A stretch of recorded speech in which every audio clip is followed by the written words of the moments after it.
ঢাকা বিশ্ববিদ্যালয় কেন্দ্রীয় ছাত্র সংসদ বা আসসালামু ডাকসু আলাইকুম নির্বাচনে ছাত্র শিবিরের ভূমিদস্যু প্রিয় বিজয় হয়েছে। দর্শক শ্রোতা সেই বিজয় শুধু বন্ধুরা, হতবাকি নয়, চিন্তিত বিএনপি। দৈনিক প্রদীপ কারণ শিখার পক্ষ দলটির থেকে ছাত্র সংগঠন সকলকে ছাত্রদলের সালাম ও ভূমিদস্যু শুভেচ্ছা। পরাজয় ঘটেছে।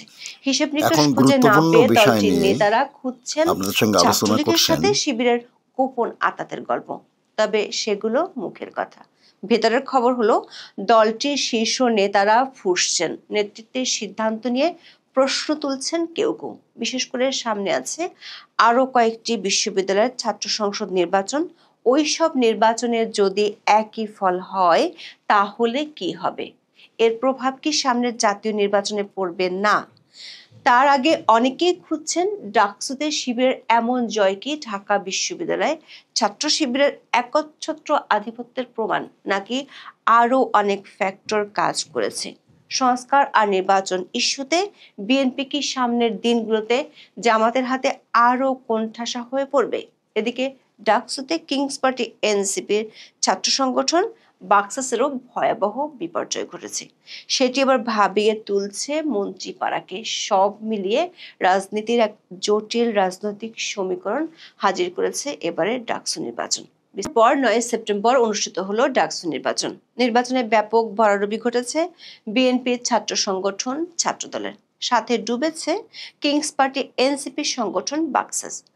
উল্টো পিঠে জয় জয়কার শিবিরের। ডাকসুতে 28টি পদে 23টি দিয়ে জিতেছে সংগঠনটির প্রার্থীরা। আবার স্বতন্ত্র প্রার্থী হিসেবে বিজয়ী 4 জনের মধ্যে অন্তত 2 জন শিবির সমর্থিত ছিলেন বলে আলোচনা রয়েছে। শিবিরের বাইরে ডাকসুতে রাজনৈতিক প্রার্থী হিসেবে কেবল সদস্য পদে জিতেছেন একজন। তিনি হলেন বামপন্থী প্রতিরোধ পর্ষদের হেমা চাকমা। নির্বাচনের আগে ছাত্র শিবিরের এমন ভূমিধস বিজয় আজ করতে পারেনি কেউ। বিশেষ করে বিএনপির কনফিডেন্স ছিল তাদের ছাত্র সংগঠন ছাত্রদল বেশ ভালোভাবে জিতবে। রেজাল্টের পর কেউ কেউ ভোটে অনিয়মের অভিযোগ তুললেও তার প্রমাণ এখনো সুস্পষ্ট নয়। আবার অল্প কয়েকটি অভিযোগ থেকে এত বিশাল ব্যবধানের জয়কে প্রশ্নবিদ্ধ করা সম্ভব কি না সে প্রশ্ন উঠেছে। নির্বাচনের প্রধান প্রতিদ্বন্দ্বীরা ভোটের দিন কিছু অনিয়মের অভিযোগ, এমনকি নির্বাচন প্রত্যাখ্যানের ঘোষণা দিলেও পরদিন অনেকেই মেনে নিয়েছেন ফলাফল। তবে শিবিরের এমন নিরঙ্কুশ বিজয়ের কারণ কি, সেই প্রশ্নের মীমাংসা এখনো হয়নি। আবার ছাত্রদল এবং কিংস পার্টির ভরাডুবি নিয়েও চলছে নানামুখী আলোচনা। বামপন্থী প্রার্থীরা প্রচারের মাঠ কাঁপালেও ভোটের ঝুলি কেন প্রায় শূন্য তা নিয়েও চলছে পর্যালোচনা। দর্শক, ডাকসুর শীর্ষ 3 পদে শিবিরের প্যানেল ঐক্যবদ্ধ শিক্ষার্থী জোটের প্রার্থীদের সঙ্গে প্রতিদ্বন্দ্বিতা হয়েছে মূলত ছাত্রদলের।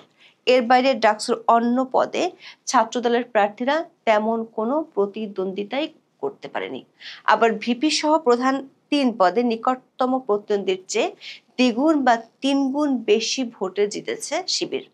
অন্য পদগুলোতেও দেখা যাচ্ছে একই চিত্র। আবার জুলাই আন্দোলনের নেতৃত্বের দাবিদার এনসিপির ছাত্র সংগঠনের নেতাদের অবস্থা আরো করুণ।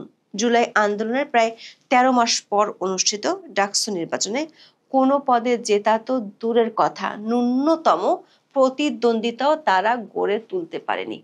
জাতীয় রাজনীতিতে ক্রমাগত ব্যর্থতার পাল্লা ভারী করে চলা কিংস পার্টির ডাকসুতেও ভয়াবহ বিপর্যয়ে দলটির ভবিষ্যৎ নিয়ে নতুন করে প্রশ্ন উঠেছে। আওয়ামী লীগ সরকারের পতনের পর গত বছরের সেপ্টেম্বর মাস থেকে ক্যাম্পাসে প্রকাশ্যে সাংগঠনিক কার্যক্রম শুরু করে ছাত্র শিবির। প্রকাশ্যে আসার 1 বছরের মাথায় ডাকসু নির্বাচনে অংশ নিয়ে বিশাল জয় পেল তারা। প্রশ্ন হলো, ছাত্র শিবিরের ভূমিধস বিজয়ের কারণ কি? নানামুখী আলোচনায় যেসব কারণ উঠে এসেছে তার মধ্যে 1 নম্বর কারণটি হলো বিএনপির ভুল রাজনীতি। বলা ভালো, দখল আর চাঁদাবাজির রাজনীতি। ছাত্রদলের বিপর্যয় নিয়ে অনেকটা একই মন্তব্য দেখা গেছে প্রথম আলোর এক নিবন্ধে। এতে বলা হয়, 5ই আগস্টের পর ছাত্ররা বিএনপিকে ঘিরে দেশের আনাচে কানাচে যা দেখছে তা তাদের উত্তক্ত করতে যথেষ্ট। চাঁদাবাজি, দখলদারি, চুরিচামারি এগুলোকে প্রতিরোধ করা তো দূরের কথা, এখন এসব চলছে তাদেরই মদদে। ঢাবি ক্যাম্পাসে গেস্টরুম কালচার ছিল আতঙ্ক। অনেকে মনে করেন ক্ষমতায় না থেকেও সারা দেশে বিএনপি নেতাদের দুর্দণ্ড প্রত্যাহার দেখে ঢাবি শিক্ষার্থীরা মনে করেছে ছাত্রদল নির্বাচিত হলে আবারও সেই একই নির্যাতনই তারা চালাবে। এমনকি গত বছরের 5ই আগস্টের পর থেকে ছাত্রলীগ ট্যাগ দিয়ে নির্যাতন চালানোর অভিযোগ বেশি ছাত্রদল ও বাকসাসের বিরুদ্ধে। খোদ বিএনপি নেতারাই মনে করেন এই নির্যাতনে ক্ষিপ্ত হয়ে ছাত্রলীগের ভোট ব্যাংক শিবিরের ঘরে জমা হয়েছে। অনেকেই মনে করেন বিএনপি নেতাকর্মীরা সারা দেশে আওয়ামী লীগের নেতাকর্মীদের উপর ব্যাপক হারে নির্যাতন করেছে। গত 15ই আগস্ট ধানমন্ডি 32 নম্বরে গিয়ে বিএনপির লোকজন মব সন্ত্রাস চালিয়েছে। দর্শক, সে সময় একটি স্লোগানের কথা নিশ্চয়ই আপনাদের মনে আছে, তারেক ভাই কথা দিলাম 32 নম্বর দখলে নিলাম। এমন বাস্তবতায় ছাত্রলীগের ভোটগুলো শিবিরের বাক্সে যাওয়া অমূলক কিছু নয়। এমনকি মুক্তিযুদ্ধের পক্ষের শক্তিও ওই ঘটনার পর বিএনপির উপর আস্থা হারিয়েছে বলে অনেকে মনে করেন। নিষিদ্ধ হয় এবারের নির্বাচনে ছাত্রলীগকে অংশ নিতে দেওয়া হয়নি, তবে এই সংগঠনের বড় একটি সমর্থক গোষ্ঠী রয়েছে ঢাকা বিশ্ববিদ্যালয়ে। আবার পরিসংখ্যানে দেখা যাচ্ছে গত 3টি ডাকসু নির্বাচনের মধ্যে এবারেরটিতে সবচেয়ে বেশি হারে ভোট করেছে। এবার সবচেয়ে বেশি প্রায় 78.36% ভোট করেছে।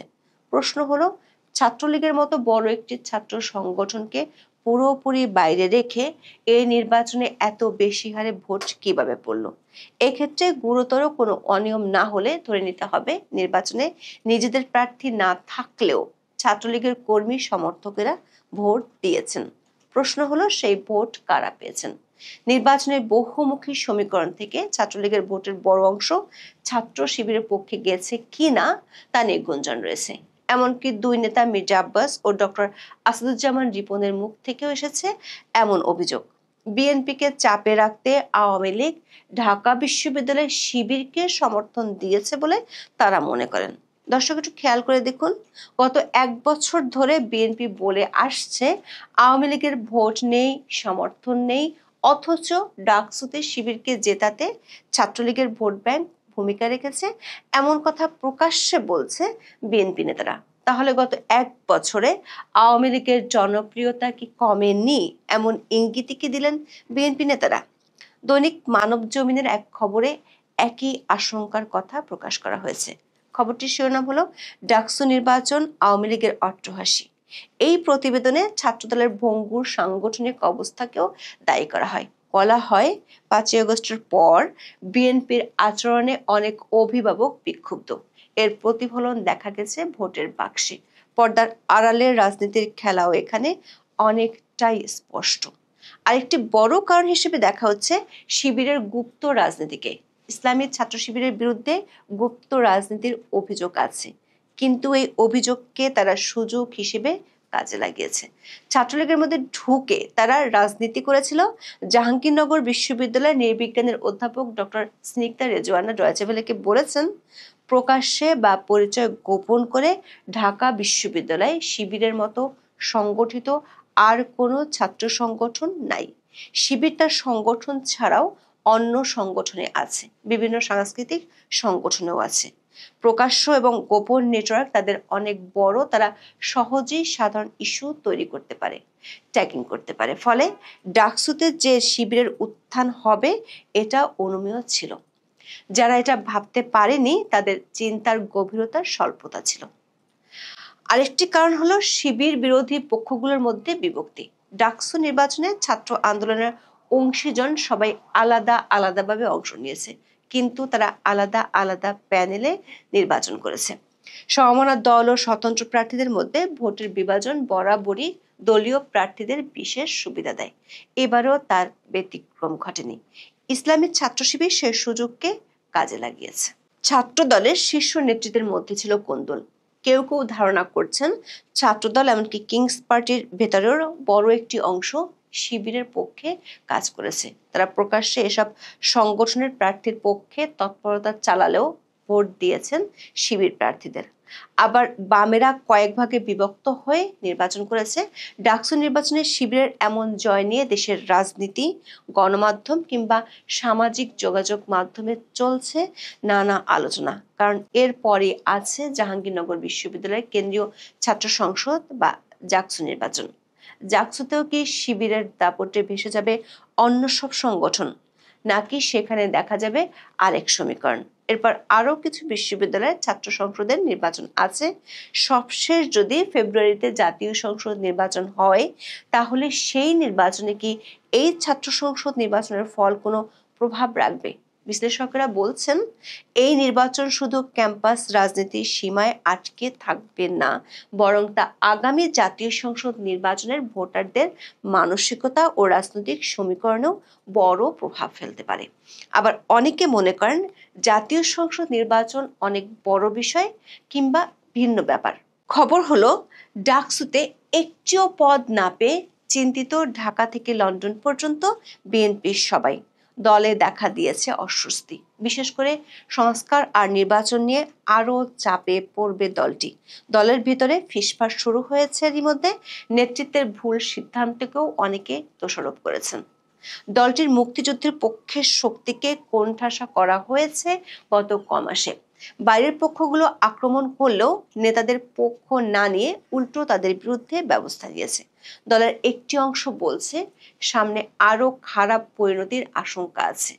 সামনের কয়েকটি ছাত্র সংসদ নির্বাচনে ছাত্রদল হারলে আরো চাপে পড়বে দলটি।